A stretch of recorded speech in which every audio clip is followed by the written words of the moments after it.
नमस्कार। आज हम जिस प्लैनेट के बारे में बात करने चाह रहे हैं, ये हमारी कुंडली के जितने भी 9 प्लैनेट है सबसे ज़्यादा इम्पोर्टेंस रखता है। क्यों रखता है? आज के समय में हर आदमी पैसे के पीछे भाग रहा है और पैसा इसी से देखा जाता है। अगर कुंडली के अंदर इसका प्लेसमेंट खराब है या ये कमज़ोर है या किसी भी तरह से ये पीड़ित हो रहा है, तो यहाँ पर आपके कैश को डायरेक्टली इफ़ेक्टेड करेगा। तो आपको अगर अपने कैश की स्थिति देखनी है, जीवन में अरबपति बनने के योग हैं, करोड़पति बनने के योग हैं, तो इसका रोल सबसे ज़्यादा इम्पोर्टेंट हो जाता है। और आज हम इन्हीं सब चीज़ों की बात करेंगे कि आपकी कुंडली के अंदर ये प्लैनेट कितना पावरफुल है या कितना कमज़ोर है, इसको किस किस तरीके से देखना है। एंड आई एम 100% श्योर कि आप में से जो लोग चाहे लाल किताब को सीखते हो या वैदिक को सीखते हो, मगर इसमें से हो सकता है कुछ चीज़ें आपको पता हों, मगर 100% चीज़ें नहीं पता होंगी। अगर पता हो तो आप बिल्कुल कमेंट सेक्शन में बताइएगा। यहाँ पर ये प्लैनेट 9 के 9 में सबसे ज़्यादा इम्पोर्टेंस क्यों है? क्योंकि ये हमारे पीस ऑफ माइंड, मन का कारक है। ये हमारे प्रॉस्पेरिटी का कारक है। इसको खुशी का देवता कहा जाता है, यानी कि हैप्पीनेस का कारक है। अगर आपके जीवन में सब कुछ होते हुए भी मन दुखी है, जीवन में खुशी नहीं है, कैश, कई बार लोगों के पास प्रॉपर्टी बहुत होती है मगर लिक्विड कैश नहीं होता है, that is this planet is not good. तो यहाँ पर कई बार हम लोग गलती क्या करते हैं कि हम सिंपल देखते हैं कि हमारा ये प्लैनेट मून की हम बात कर रहे हैं तो फर्स्ट हाउस में बैठा है। Moon first house is excellent, moon second house is excellent, third house is excellent, fourth house. हमने कहा कि मून तो हमारा बहुत अच्छा है, मून के बारे में तो बहुत अच्छा अच्छा कुछ लिखा हुआ है, मगर ऐसा कुछ है तो है नहीं। पैसे की दिक्कत है, जॉब मिली नहीं, या व्यापार ठीक से चल नहीं रहा है, फाइनेंशियल इशू चल रहे हैं, मेंटल स्ट्रेस बना हुआ है, प्रॉस्पेरिटी नहीं है, कुछ नहीं है। तो आप कंफ्यूज हैं कि या तो एस्ट्रोलॉजी खराब है या यहाँ पर मैं सही से देख नहीं पा रहा हूँ। तो बेसिकली प्रॉब्लम क्या होती है कि हम सही से डायग्नोज नहीं कर पाते, और जब तक बीमारी को आप जड़ से नहीं पकड़ेंगे तब तक उसका इलाज नहीं कर पाएंगे। तो आज हमने क्या क्या बात करनी है? Straight forward rule. कौन से रूल हैं स्ट्रेट फॉरवर्ड, जिनको आप 1 मिनट में अप्लाई करके कुंडली में किसी के भी चार्ट में इजीली चेक कर पाएंगे कि दिस इज गुड और बैड। गुड है तो कितना पावरफुल है, बैड है तो कितना ज़्यादा बैड है। क्यों? गुड और बैड की भी अलग अलग कंडीशन होती है कि एक आदमी बीमार है तो बुखार है, और एक आदमी आईसीयू में एडमिट है, बीमार तो दोनों हैं, मगर कितना है? एक आदमी रिच है तो लखपति है, दूसरा करोड़पति है, तीसरा अरबपति है। तो डिफरेंस क्या है? पैसे वाले तो तीनों ही हैं। तो यहाँ पर डिफरेंस क्या है उस बात को समझेंगे, और समझना क्यों जरूरी है इस बात को समझेंगे। समझना इसलिए जरूरी है कि जब ये रूल आप अपने चार्ट में लगाकर चेक करेंगे और मैच करेंगे, देन आपको समझ में आ जाएगा कि हमने जीवन में गलती कहाँ करी। इनको समझने में सही समय पर अगर ये बात समझ में आ जाती तो आज हम लाइफ को काफ़ी आगे ले जा सकते थे। मगर फ़ायदा क्या होता है कि ठीक है, आपकी उम्र 50 साल है, 45 साल है, 60 साल है, आपने देखा कि चीज़ें इस तरीके से काम करती हैं, मगर जो चैलेंजेस हमने फेस किए वो हमारे बच्चे फेस ना करें, तो आप उनका चार्ट उठा के भी चेक करेंगे and then you will find कि ये सेम कॉम्बिनेशन जो बताए गए हैं बेड वाले इनके चार्ट में है। तो आप उसके लिए अलर्ट हो जाएंगे एंड रेमेडीज करके उनको ग्रेजुअली ठीक करना स्टार्ट कर देंगे। दूसरा, अगर अच्छी कंडीशन में है, आपके बच्चे की कुंडली में योग है अरबपति बनने का, और पढ़ाई के अंदर ठीक नहीं चल रहा है, तो ये बात समझ लीजिए कि बनेगा जरूर। क्यों? हर चीज अपना अपना रोल प्ले करती है। जो पढ़ाई के अंदर टॉपर है वो अरबपति बने ये जरूरी नहीं है। और बहुत सारे ऐसे केस आपके आसपास होते हैं कि जो बच्चे पढ़ाई के अंदर टॉप करते हैं, अच्छी जॉब पा लेते हैं, लाख 2 लाख 3 लाख 5 लाख का पैकेज ले लेते हैं, मगर वहीं कुछ लोग ऐसे होते हैं जो ऐसे ऐसे काम कर रहे होते हैं, ऐसे ऐसे बिजनेस कर रहे होते हैं कि महीने के ही आपका 20-50 लाख रुपए कमाते हैं। तो ये क्या है कि वो पढ़ाई के अंदर एवरेज थे, हो सकता है फेल भी हो गए हों, मगर पैसा बहुत अच्छा कमा रहे हैं। तो ये डिपेंड करता है आपके चार्ट में। टाइमली समझने पे क्या होता है कि हम टेंशन फ्री हो जाते हैं, उतना स्ट्रेस नहीं ले पाते कि हमें लगता है हमारा बच्चा टॉप करेगा तो ही जीवन में कुछ करेगा, नहीं करेगा तो यानी कि उसकी लाइफ तो बेकार है, करियर बेकार है। अब यहाँ पर हमें सिंपली समझना है कि चंद्रमा कुंडली के अंदर सबसे ज़्यादा इंपॉर्टेंस क्यों रखता है, उसके लिए क्या क्या चीज़ें बताई। चंद्रमा क्या है? हमारा पीस ऑफ माइंड है, लिक्विड कैश है, नगद जो पैसा होता है, हैप्पीनेस है, और आपकी मदर जो माँ है वो भी चंद्रमा से देखी जाती हैं। तो चंद्रमा हमारे जीवन के अंदर ये सारी चीजों को रिप्रेजेंट करता है। तो चंद्रमा कुंडली के अंदर सबसे पहले समझेंगे आपकी कुंडली में चंद्रमा बैठा कहाँ है। तो यहाँ पर कुंडली के अंदर 6th हाउस, 8th हाउस और 11th हाउस और 12th हाउस, इन प्लेसमेंट में नॉर्मली चंद्रमा को अच्छा नहीं माना गया है। ये हाउसेस को यहाँ पे ऐसे समझेंगे, ये 6th हाउस है, 8th हाउस है, 11th हाउस है, 12th हाउस है। ये 4 प्लेसमेंट चंद्रमा के लिए अच्छे नहीं माने गए हैं, बाकी सभी जगह अच्छा माना गया है। तो सबसे पहले आप चेक करेंगे प्लेसमेंट क्या है। यहाँ पर देखिए जो हॉरोस्कोप बनाई है मेष लगन की है, आपकी किसी भी लगन की हो सकती है, यानी आपके यहाँ पर 1 नंबर की जगह हो सकता है 2 लिखा हो, 3 लिखा हो, या 1 से 12 तक कुछ भी लिखा हो। उसको आपने थोड़ी देर को अभी ध्यान नहीं देना है, सिर्फ ये देखना है चंद्रमा का प्लेसमेंट कहाँ है। इनमें से किसी भी हाउस में है तो नॉर्मली हम मान के क्या चलेंगे कि यहाँ पर पहले पॉइंट में चंद्रमा अच्छे प्लेसमेंट में नहीं है। मगर उसके अच्छे प्लेसमेंट में नहीं होने के बावजूद उसके बेस्ट रिजल्ट कैसे लेने हैं, और यहाँ पर भी चंद्रमा एक्सीलेंट रिजल्ट देता है, कैसे देता है उसकी बात करेंगे। सेकंड, आपने किसको देखना है? केतु को। केतु चंद्रमा का सबसे बड़ा दुश्मन है, बिगेस्ट एनिमी है। तो चंद्रमा को केतु सबसे ज्यादा पीड़ित करता है। कैसे कैसे करता है? कुंडली में आपका चंद्रमा कहीं बैठा हो, यानी कि 12 के 12 ही घरों में कहीं भी बैठा हो, केतु अगर 2nd हाउस में है, ये 2nd हाउस में है, 12th house, 11th house, 4th house, इन 4 हाउसेस में अगर केतु बैठा है तो वो चंद्रमा को डायरेक्टली इफेक्टेड करेगा, मून को खराब करेगा। अब आपका मून देखने में बहुत अच्छा था, किसी ने कहा चंद्रमा आपका 9th हाउस में है, बहुत बढ़िया है। चंद्रमा आपका 4th हाउस में है, चंद्रमा का अच्छा, यहाँ 10th हाउस का प्लेसमेंट भी ज्यादा अच्छा नहीं माना जाता, इसको भी ऐड कर लीजिए। 4th हाउस में है, 3rd हाउस में, 5th, चंद्रमा सारे प्लेसमेंट ये बहुत अच्छे हैं। तो अच्छे होने के बावजूद क्या ऐसे कारण थे कि वो अच्छे रिजल्ट नहीं दे रहा था? क्योंकि वो अच्छे प्लेसमेंट के बावजूद वीक होके बैठा था। क्यों हो रहा था? केतु 2nd हाउस में आ गया, केतु 12th हाउस है, केतु 11th हाउस। तो नंबर 1, केतु का प्लेसमेंट आपका 2nd हाउस में हो, 12th हाउस में हो और 11th हाउस में हो तो चंद्रमा वीक हो जाएगा। इसके अलावा केतु आपका इन्हीं राशियों में हो, साथ में यहाँ 4 नंबर, यानी कि यही हाउसेस हों, और केतु हो सकता है आपका यहाँ बैठा है, यहाँ बैठा है, मगर अगर 2 नंबर, 12 नंबर, 11 नंबर और 4 नंबर कर्क राशि में, कुंभ राशि में, मीन राशि में या आपका वृषभ राशि में है तो भी यहाँ पर चंद्रमा को प्रभावित करेगा, खराब करेगा।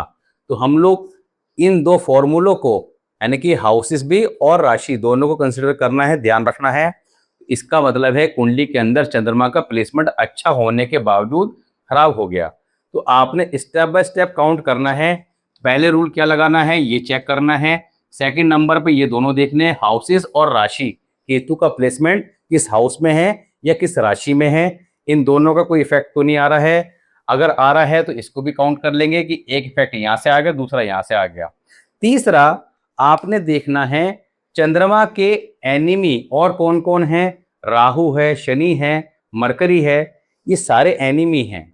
अब ऐसे में बुध और चंद्र का कॉम्बिनेशन अगर कुंडली के 4th हाउस में है, that is excellent, that's create Rajyog in horoscope, बहुत बढ़िया है। मगर बाकी सभी जगह में यहाँ पर थोड़ा सा खराब फल देता है, जातक को थोड़ा बहमी स्वभाव का बना देता है।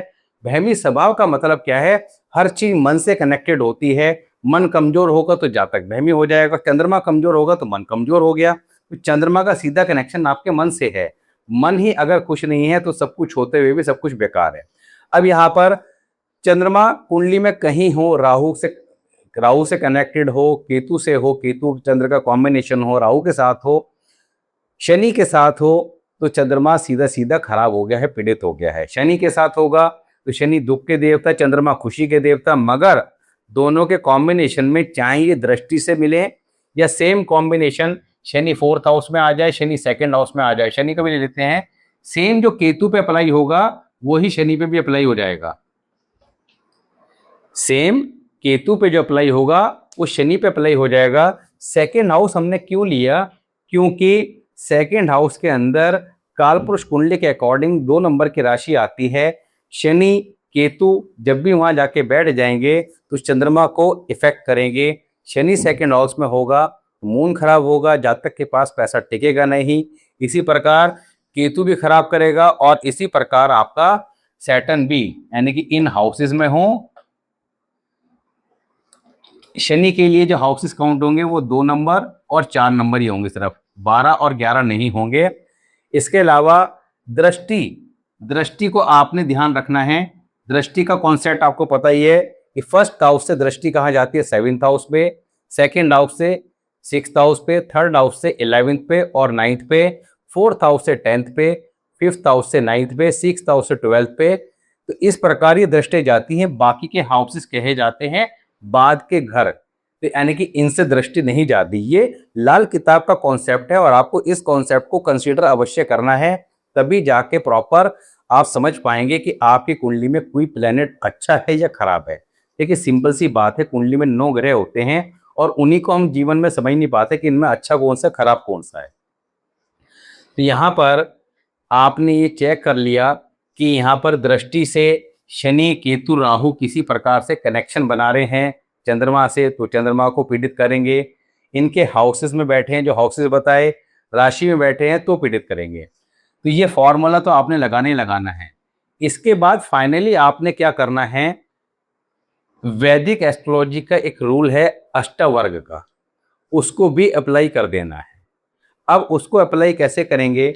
आपने अपना चार्ट, जैसे ये आपके सामने एक चार्ट है, इस चार्ट में देखेंगे मून ने 12 ही राशियों में अलग अलग पॉइंट दे रखे हैं। तो यहाँ पर आप देखेंगे कि आपका चंद्रमा कुंडली के अंदर कहीं भी बैठा है, चाहे खराब प्लेसमेंट में है या अच्छे में है, मगर बैठा कितने पॉइंट के साथ है। सपोज कीजिए बैठा फोर्थ हाउस में है या फर्स्ट हाउस में है, बहुत अच्छा प्लेसमेंट है, मगर बैठा वो आपका 3 पॉइंट्स के साथ है, 2 पॉइंट के साथ है, 1 पॉइंट के साथ है, 0 पॉइंट के साथ है। जितने कम पॉइंट होते चले जाएंगे उतना ज्यादा वो पीड़ित होता चला जाएगा। और समझ लीजिए कि 0 या 1 नंबर का अगर पॉइंट दे रखे हैं या उसके साथ बैठा हुआ है, मान लें चंद्रमा कर्क राशि में बैठा हुआ है, अपनी राशि में कहीं भी बैठा है या फोर्थ हाउस में ही बैठा है, अब ऐसे में अगर उसके पॉइंट कम है तो डेफिनेटली वो कमजोर हो गया। अच्छा दिखने के बावजूद वो जातक को मेंटल स्ट्रेस हमेशा देके रखेगा और चंद्रमा से संबंधित जितनी भी चीजें बताई गई हैं उन सबको इफेक्टेड करेगा। इसके साथ ही चंद्रमा की राशि, अब चंद्रमा किन राशियों में अच्छा नहीं माना गया? चंद्रमा कुंडली में कहीं बैठा हो मगर कुंभ राशि में हो 11 नंबर में तो खराब है, 10 नंबर में तो खराब है, और आपका 8 नंबर में भी खराब है और 6 नंबर में भी खराब है। ये 11, 10, 8, 6 इन राशियों में बैठा हुआ चंद्रमा ज्यादा खराब है। और मेरे हिसाब से जो चंद्रमा 11 नंबर की राशि में होता है उसको ज्यादा खराब मानता हूं, बिकॉज ऐसे लोग जीवन में हमेशा ही दुखी रहते हैं। क्यों? 11 नंबर की राशि शनि की है, शनि से इनडायरेक्टली कनेक्शन बना लिया उसकी राशि में बैठ के। 11 नंबर की राशि वाले मून क्या होते हैं? बहुत ज्यादा इमोशनल होते हैं, भावुक होते हैं, किसी का दुख देख नहीं पाते, दूसरे को दुख देखकर खुद दुखी हो जाते हैं। तो व्यक्ति हमेशा किसी न किसी कारण दूसरे को देखकर दुखी होता रहता है, जिसके कारण मेंटल स्ट्रेस हमेशा बना रहता है, पीस ऑफ माइंड रहता नहीं है।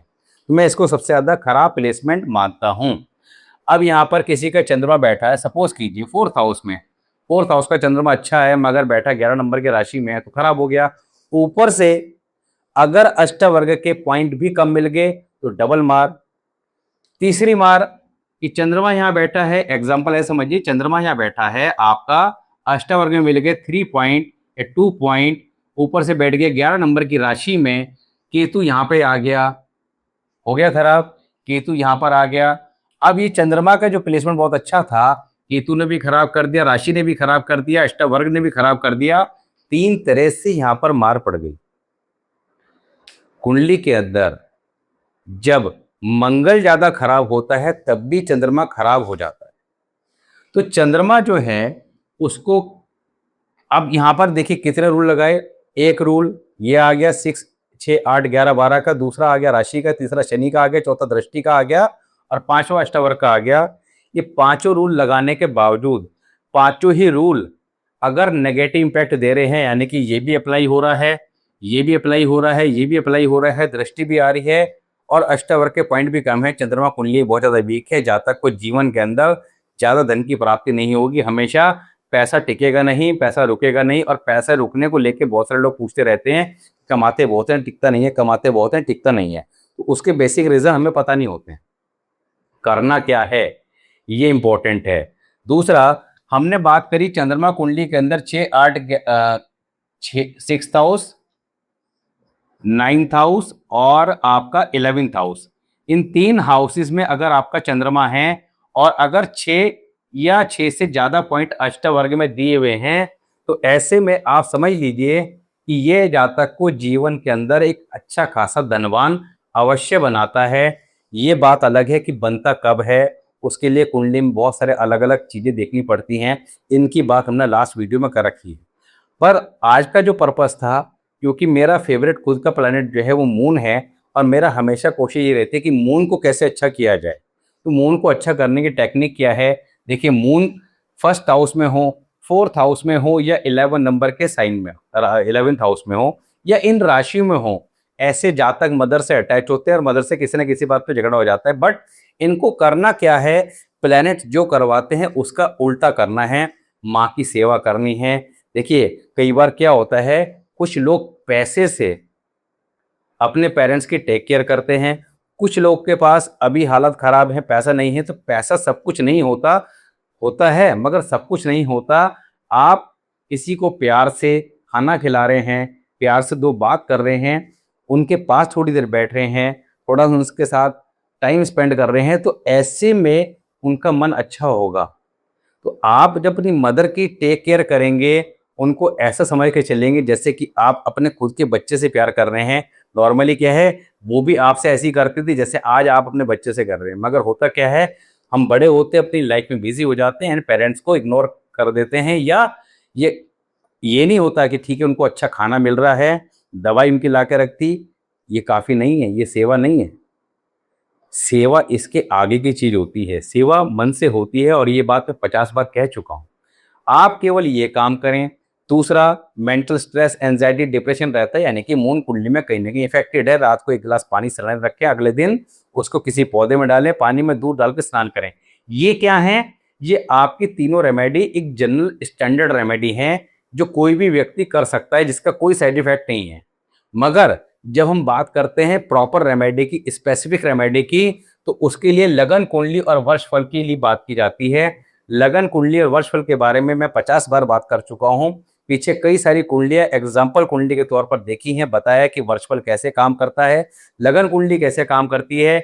लगन कुंडली में बाय डिफॉल्ट आपका चंद्रमा खराब है, तो किस हाउस में खराब है, किस कारण से खराब है, उन कारण को समझ के कुछ रेमेडी परमानेंट अप्लाई की जाती है।